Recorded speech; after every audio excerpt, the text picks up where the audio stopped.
Hello YouTube. Today I am going to show you how I installed my aftermarket exhaust on my 2018 Honda CB650f.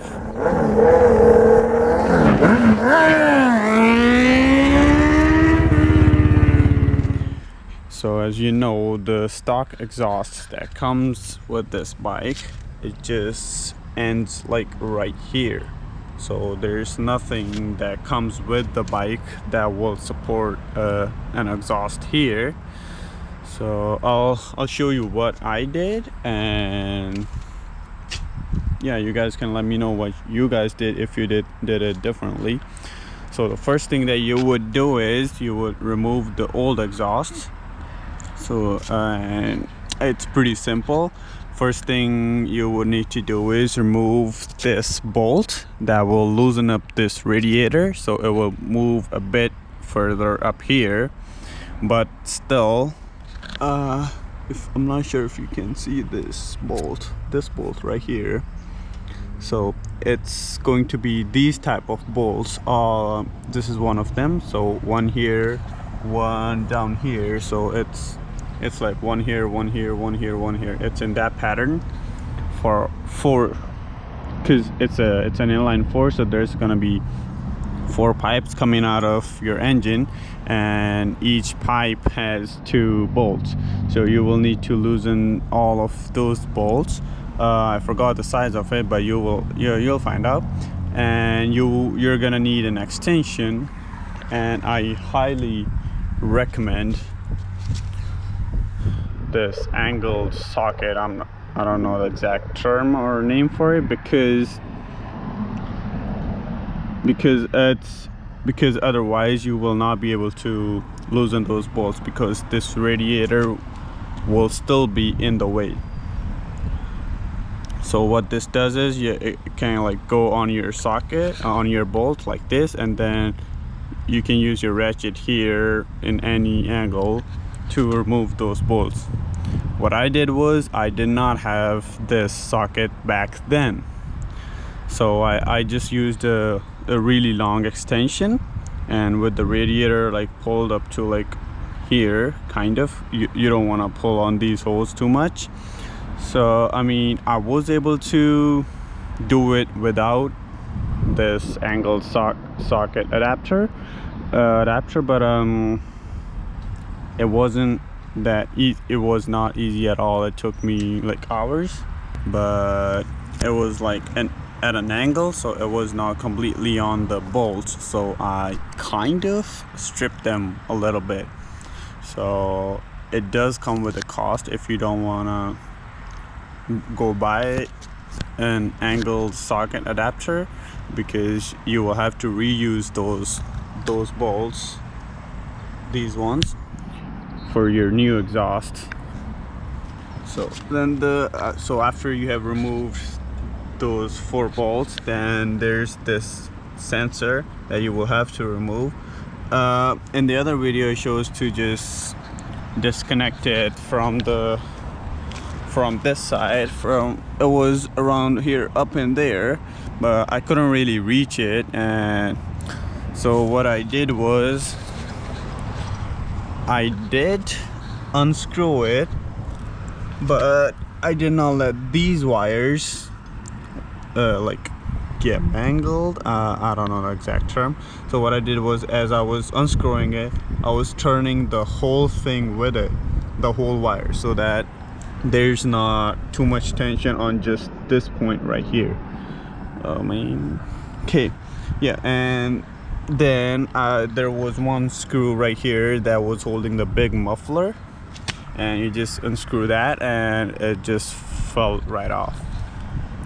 There is a video about someone else has a video on it, which is pretty good, and I followed that video.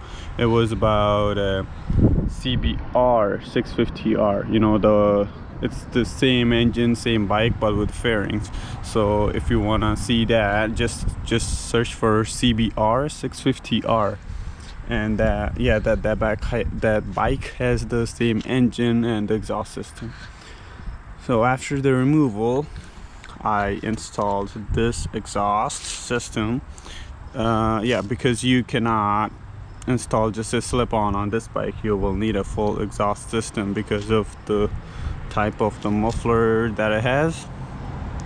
So I ordered this full exhaust system, and just to let y'all know, it's not an original SC project exhaust, or I don't even know what, if y'all call it that or something else, but I mean, I got it from eBay for $360 something. I'm talking Canadian dollars, and including shipping, there was about $40 of shipping.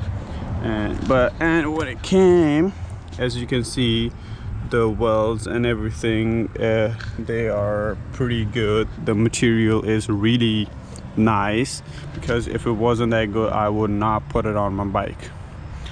I'm kind of cheap, but I do not put cheaply made parts on my bike. I will include a full list of mods that I have done on my bike. They're all mostly from eBay.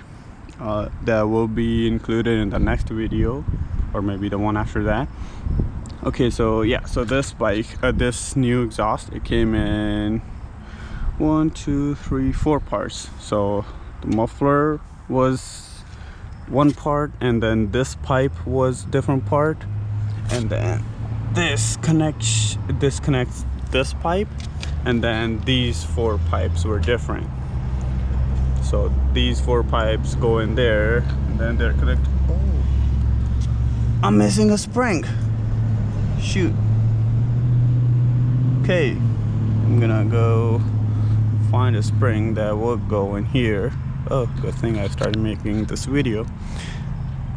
Okay, yeah, so yeah, these pipes come in here, and then it connects here using these springs to this part, and then there's this connector that connects to here, and it goes there. Not sure if you would have the same exhaust or whatever. Okay, so what I did was I installed just these pipes first without any of the other things connected to it. I just put these in, put the bolts in, screw them in, it was good. And then I slipped it all in, did all that. It's pretty much basic stuff. And I was not able to get this thing connected with that bolt up there, so I just left it here. As you can see, it's pretty rigid, so it doesn't move at all, because yeah, I made sure that it was not going anywhere. So the first tip would be about the O2 sensor. So before screwing it in, I turned the wire the other way. The wire that comes with it, I turned it the other way, so that when I am screwing it in, it comes to, when it's fully screwed, that it's fully straight. So yeah, just make sure that the wire that's connecting to the sensor is fully straight. There's no stress on it after the installation. And then the second main thing about the exhaust system installation on this bike is, if you have a muffler this type, there is no space, there is no place to hang the muffler from. My brother's Ninja 300, it has this spot for any slip-on exhaust or any other exhaust types, that you can use this screw to hold this piece together with the bike. But this one doesn't come with it, because the exhaust just ends here, so there's nothing here. So what I did was I used this foot peg, the one for the passenger. At first, yeah, as you can see, this thing, I had it in here. I had this whole thing without this thing in here, and for about a week, after about a week, I noticed that it was touching the swing arm. So then after like a week or so, I saw that the exhaust system, it came with these things. So I used that. So as you can see, it goes from here to exhaust, like here, as you can see the shape. So yeah, I just used these screws that came with the exhaust system, and here I just used these huge washers to make sure that it's held in here, because that is a big space.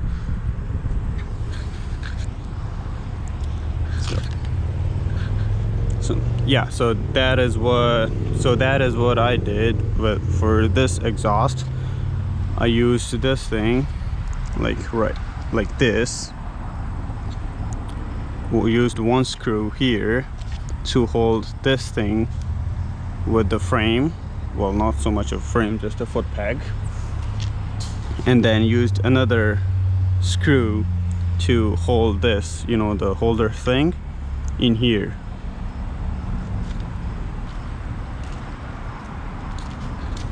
And make sure that you use a thread lock on these screws here, because you know, if you're going on highway speeds, the whole bike will be vibrating, and vibrations can cause these screws to come loose, and you might lose this part, or your exhaust might drop down.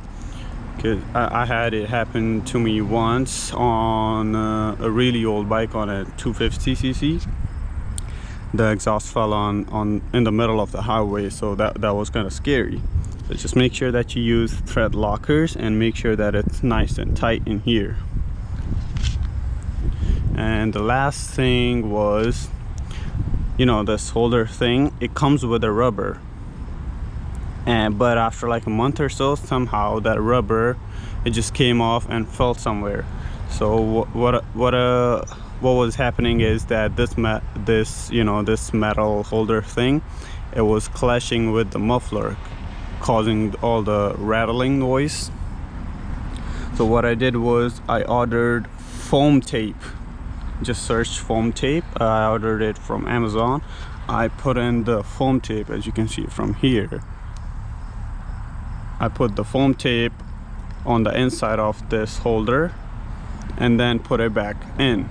So now it's nice and easy in here. There's no rattling because there's no metal to metal contact.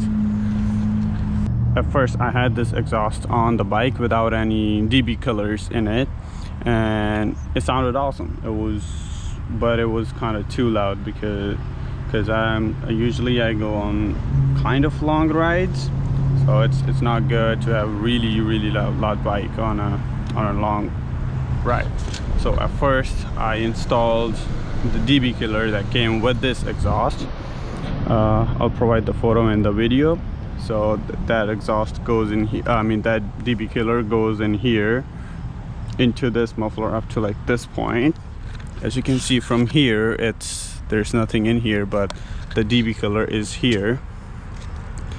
And after that, after installing that DB killer, it made it a bit quieter, but not so much. So I ordered another DB killer from Amazon. I will provide the photo of that DB killer as well.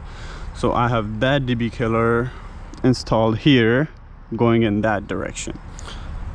So now the bike sounds kind of nice and good.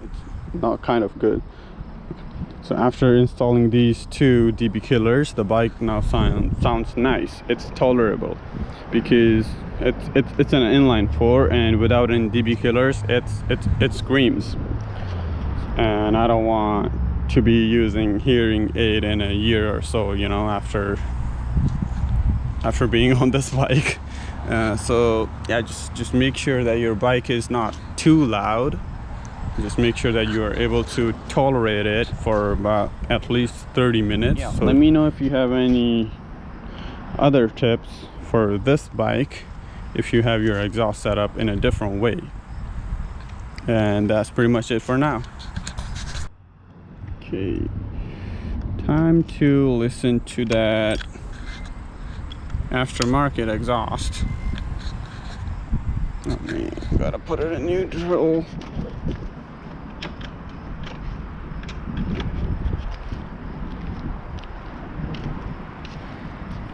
Okay.